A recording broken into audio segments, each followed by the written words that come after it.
Right. I hope you do see my screen now. Yes. Wonderful. Thanks for that, and thanks for the invitation.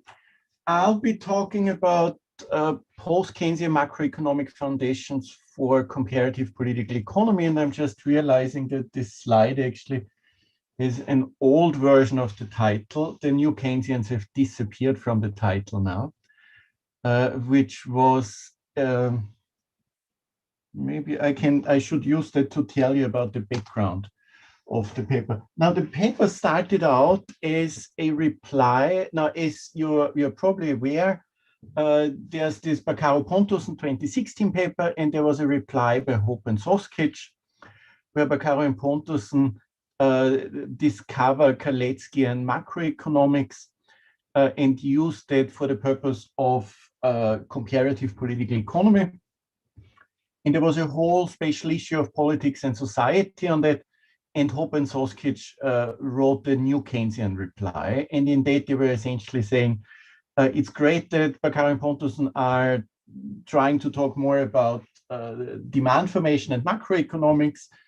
And it's also sweet that they talk about income distribution, but actually we really don't need the Kaleckian part of it. And if you take the new Keynesian's three-equation model, you're just fine, and that does it for the foundation of comparative political economy. And this paper started out as a reply to the Hope and Soskic paper, and in the course of several rounds of substantive revisions, the editors ex post rightly pushed me to criticize the Hope and Soskic less and make a more positive case of what post-Keynesian economics can be good for the CP literature. So what I'll be doing is I'll tell you about post-Keynesian economics and less about new Keynesian economics, only for contrast, and then have a few bits where I discuss particular areas where post-Keynesian economics can be useful. Specifically, thus the paper is broadly sympathetic with what Baccaro and Pontusson do, but it's saying actually they're understating what post-Keynesian economics has to offer. In a way, they're picking up on the Kaleckian element of post-Keynesian economics. And I will tell you that there's more to post-Keynesian economics. In particular, will flag financial instability, path-dependent growth, and the state as a source of demand relative to what they are doing. So the structure of the paper is that I'll probably be relatively brief on presenting the post-Keynesian economics part, assuming that most of you are relatively familiar with it. I'll talk a little bit more about the debate in CPE, and then have a few more comments on where PK can be useful or why all this matters for CPE. So what is the debate that I'm intervening in? The first part of that I've mentioned, it's the Hope and Soskic reply to Baccaro and Pontusson.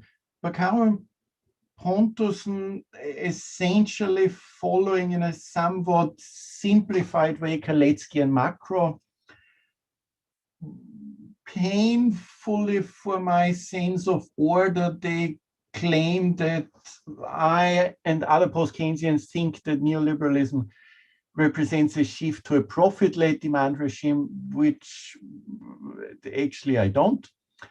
And they add, there's a few country specifics that I'll not go into, and they in a way want to tie post-Keynesian demand regimes or growth models, as they call it, to a neo-Gramscian inspired analysis of social coalitions. But on their part, it's really quite more sectoral and less hegemony, I would say, than Gramsci. Hope and Soskic essentially do the counterattack and say that we don't need all that.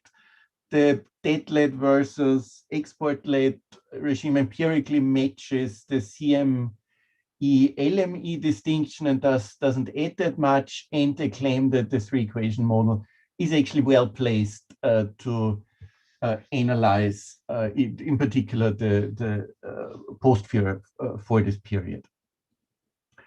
Now, the Hope and Soskich reply is interesting because I think to some extent it's representative for the VOC positions, and the VOC varieties of capitalism is sort of heavily under tech currently, but is still, if you want, the most important reference point for the CP discussions. Most of the VOC literature doesn't discuss new Keynesian economics or macroeconomics explicitly, but the way they analyze institutions is having a very clear supply side focus. It's essentially how institutions impact on ways that firms can gain competitiveness. And then there's the big distinction between the market mediated and the institutional mediated, but in a way, it's a quite functionalist analysis that always has its aim. How do firms gain competitiveness, and different from a simple neo-institutionalism that they're building on, they bring in macro factors. So in some way, some fundamental way, the VOC is indeed quite complementary to VOC, to new Keynesian economics. And that in the sense that it clearly has a long-term or medium-term, and it's not the sort of economics long-term that we're talking about, but a medium-term, a long-term-ish supply-side equilibrium, contrary to new Keynesian economics, which typically only has one supply-side equilibrium. VOC now has two, and in more complicated version, you can have three, but it's essentially a supply-side analysis. And it's a functionalist one. So there are several authors in CP that have picked up on similar themes as the post-Keynesians. In particular, there's various versions of debt-driven, privatized Keynesianism, house price Keynesianism arguments in the literature, but usually without much macro and with a strong focus on Anglo-Saxon countries. And in particular, around the Euro crisis, post-Keynesian demand regimes have made their way into the CP literature. There's also related literature in IPE that is rediscovering the importance of demand and emphasizing that, in this case, IPE is missing a serious analysis of demand. So what do I regard as the key differences between post-Keynesian economics and new Keynesian economics? First, on behavioral foundations, new Keynesian economics, of course, is wedded to methodological individualism. For PKE, I'm emphasizing sociological and institutional foundations, often tied to the notion of fundamental uncertainty and how to deal with that. As well as class analysis. There's a difference in terms of the role of income distribution. In new Keynesian economics, in particular the three equation models, there isn't much income distribution. A lot of these models implicitly or explicitly assume a downward sloping labor demand curve, which is essentially introducing profit-led demand regimes via the back door. In the post-Keynesian analysis, we have the Keynesian emphasis that wage cuts in a recession can be counterproductive, and in a way the wage-led demand regime picks up on that. On finance, the key difference for post-Keynesians that I point out is endogenous money and more Minskian endogenous financial cycles. And for the long run, I'm pointing out that while new Keynesians, in particular, the three equation model, is firmly rooted in a supply side equilibrium, effectively a NIRO, post-Keynesians have notions of path dependency either via induced technological change or via an endogenous NIRO. So in a way, compared to Baccaro and Pontusson, who essentially flag the Kalecki and distributional dimension of post-Keynesians. In a way, I'm emphasizing on equal grounds that post-Keynesian economics goes beyond Keynes, not only in terms of Kalecki, but if you want, also in terms of Minsky and Kaldor. Minsky being the shorthand for financial dynamics, financial instability, and Kaldor for cumulative causation or path-dependent growth. That's deeply unfair to Joan Robinson, because I wasn't quite sure how to take her in. She doesn't quite fit to the sociological and class analytic foundations, but of course that would be the simplest way to include her. Okay, I'll essentially skip these parts because I don't think they're that interesting. The previous slide was about new Keynesian economics. That's the distribution and demand regimes. I trust that the audience will also be familiar with that. On finance, I think I've also said what I wanted to say here, assuming that people are familiar with endogenous money creation and Minsky's financial instability hypothesis, endogenous financial cycles. If not, I'll be happy to take questions on that. On path dependence, it's a frequent argument in the post-Keynesian literature that the supply side adjusts to some extent to demand pressures. And one of the neatest diagrams to illustrate that actually is from a new Keynesian, Blanchard, who since the global financial crisis has several papers that pick up on originally post-Keynesian ideas. So what you see here is US GDP, and these are the solid blue line. And the broken lines are the pre-crisis trend growth rates. And what the diagram wants to illustrate is there is no return to, after the crisis, to the pre-crisis growth path. So in other words, all sorts of recessions, and not just the global financial crisis 2008, leave quite long scars in economic growth. And that, of course, picks up on post-Keynesian themes, and I'm pointing out two of them. One being a whole discussion about endogenous productivity growth, often also referred to as the Kaldor-Verdorn law, on the one hand, which, if you want, is about the longer run and how you have induced technological progress as opposed to exogenous technological progress. And the second one, if you want a bit more medium term, is about various post-Keynesian arguments around an endogenous NAIRU. My favorite one among these are social wage norms, but there's actually more to that on the literature. The main point of the social wage norms is that workers and unions can get used to wage levels, and thus, if you have negative demand shocks, you may permanently shift the wage bargaining curves, and as a result of that, you get an endogenous NAIRU. Either way, what I'm trying to say here is there's, if you want, labor market arguments as well as technology arguments for the induced technological, endogenous technological adjustment. And that's important for the post-Keynesians because post-Keynesians argue that demand also matters in the long run. And for demand to rule the show in the long run, you need some supply-side adjustments. And thus, I'm flagging those mechanisms. It has an interesting, if you want, flip side that I think is somewhat underexplored in the post-Keynesian literature. I'm thinking, for example, of King's otherwise excellent History of Post-Keynesian Economics. And that is that post-Keynesian economics is actually very close to Latin American structuralism.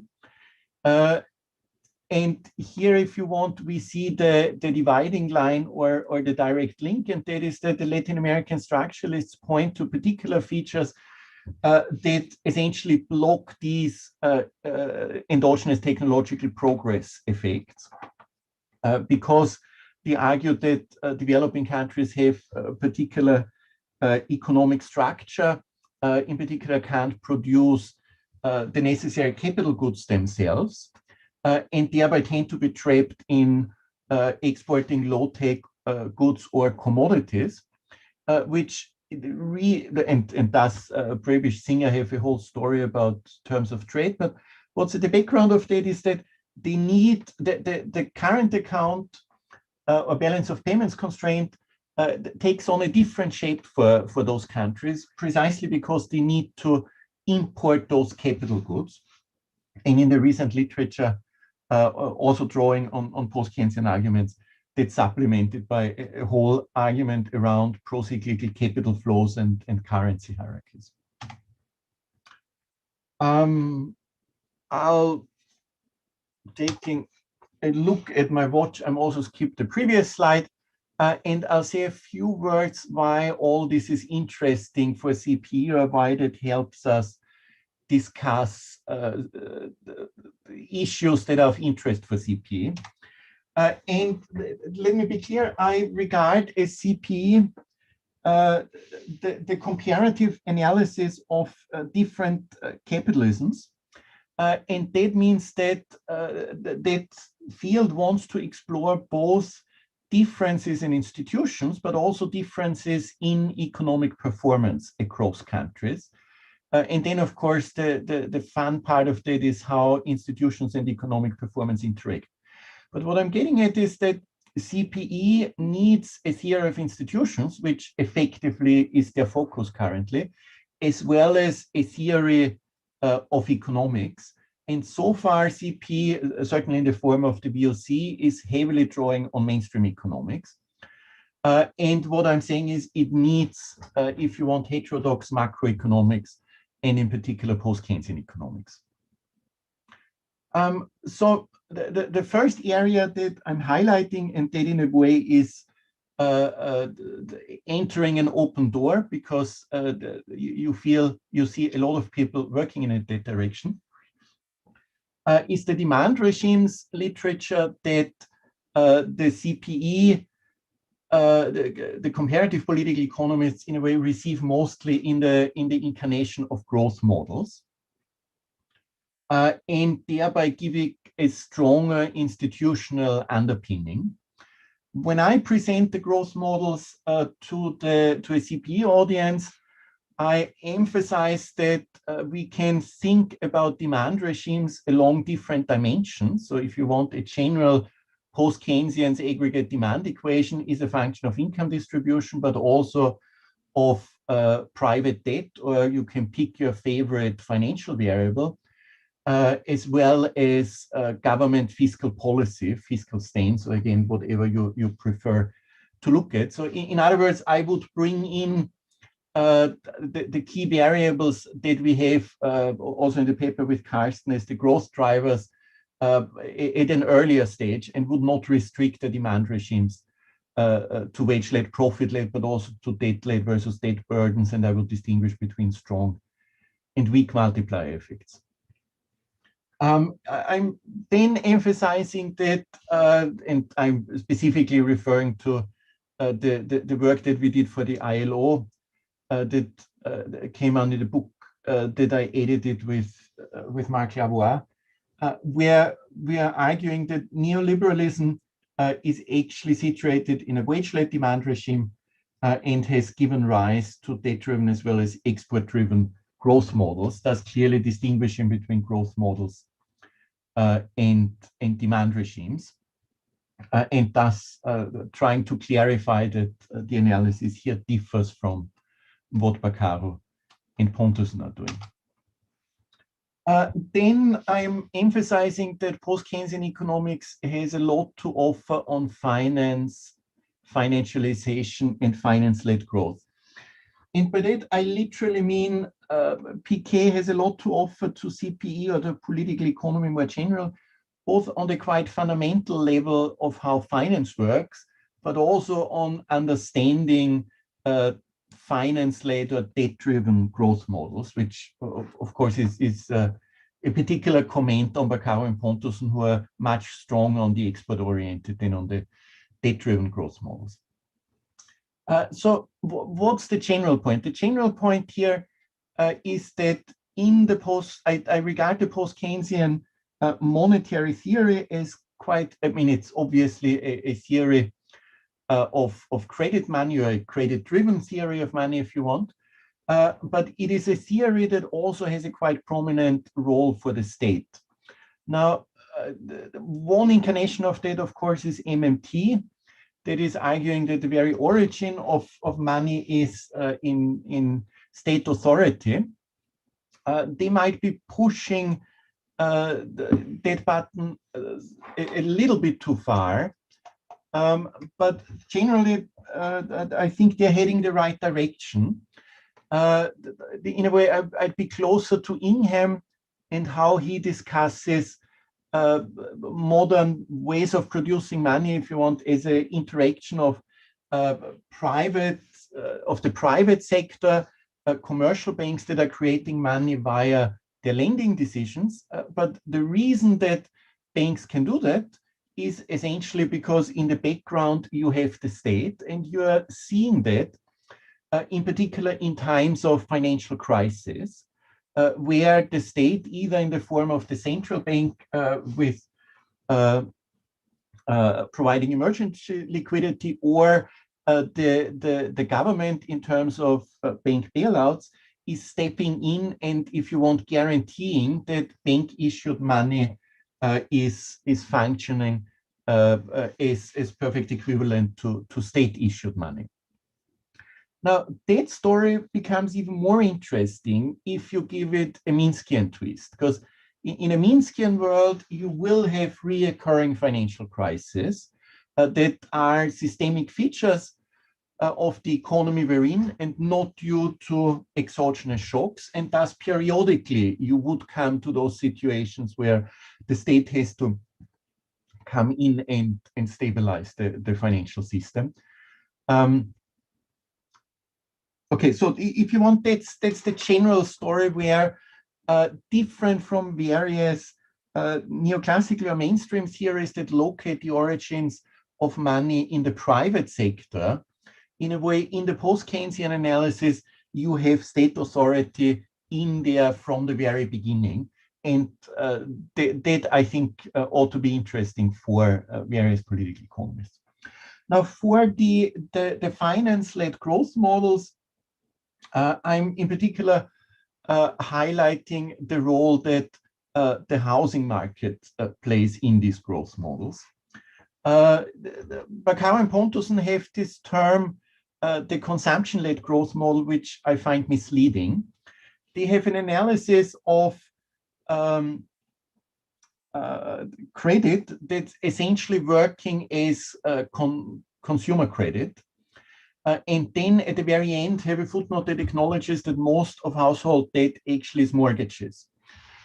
Now, once you take that serious, that mortgages are actually the big part of household debt, then you will get wealth effects or debt-driven consumption that is closely linked to house prices and to whatever form of home equity withdrawal a particular economy practices. Now, that does have important implications for the analysis, because it means that you will have a much more central role for house prices in the debt-driven economies than some CP analysis allow. It also means that if you agree with me that there is evidence for house price cycles, that you will have distinctly cyclical dynamics. It also means that if most of mortgage debt, of course, will be used for housing transactions, that you need quite substantial increases in overall household debt to finance a certain amount of consumer credit or consumption expenditures, precisely because whatever, say, 90% of mortgages actually do not feed into consumption. So in other words, the potential for instability is a lot larger there. And then I comment a little bit on the role of central banks. That is concerned with CP, but it does not refer to the Baccaro-Pontusson, but it goes back to an earlier literature from the late 1990s, quoting here Hall and Francese and Iversen as important authors, that essentially offered analysis of the euro system and are modifying, again, similar to the VRC, in a transaction cost-based framework, that actually central bank signaling is a lot more effective if you have organized collective bargaining, and thus are arguing that actually there will be non-linear effects of increased of European monetary integration. So in other words, similar to the VOC, they're introducing a type of multiple institutional equilibria that can give you the desirable economic outcomes. And it's an interesting literature if you know the standard central bank literature. But of course, with the benefit of hindsight, if you think about as these papers being critical analysis of European monetary integration, in a way they were barking up the wrong tree, because they essentially thought of EMU as an issue of collective bargain, of a game between collective bargainers, bargaining on the one hand and the central bank on the other hand. Yeah? So in other words, it buys into that what central banks do is essentially about inflation. Financial instability is not an issue of these papers, and that European monetary integration might impact on financial instability, say via cross-border credit flows. And any concern about sovereign debt, of course, is also not in these papers. So with the benefit of hindsight, it seems relatively clear that these papers were not at best talking about a small subset of the problems that European monetary integration led to. And I'll skip that one. I'm essentially have 3 more minutes, is it? It's already over, but yes, you can have. Okay, then I will just zoom to the last slide. So what the paper has tried to do, it's a conversation with comparative political economists. And it is sort of broadly, or if you want the big picture, it's arguing that as there's increasing interest from the political economy side in heterodox economics, what we need, if you want, is a renaissance of the field of political economy that draws both on heterodox macroeconomics, because if you want, that's the political economy tradition within economics, and those social sciences, in particular comparative and international political economy, that also build on political economy. You might want to add economic sociology to that. And I'll then take Baccaro-Pontusson as an entry point to illustrate some of the strengths of post-Keynesian economics, but saying it's great that they're doing that, but there's more to PK than they're realizing it, in particular in the field of finance. There's a lot more that is potentially useful for them. I'm also emphasizing that post-Keynesian economics fits nicely in the political economy tradition of, if you want, class analysis, emphasis on power relations, and so on. And to some extent, it's our task as post-Keynesians to elaborate those aspects of post-Keynesian economics such that political economists can relate to it. So what I'm specifically highlighting is different rules for income distribution and financial issues, in particular financial stability, But also, though I realize I didn't do it in this presentation, in the paper, I also talk a little bit more about the multiplier effects and how multiplier, regime-dependent multipliers are amplified by this induced technological progress. And then I end with a note that, of course, ultimately all that matters, not just to write academic papers, but those different post-Keynesian, new Keynesian analyses essentially give you a different framing for economic analysis and thus enable different economic policies. With that, I apologize for going over and look forward to your questions.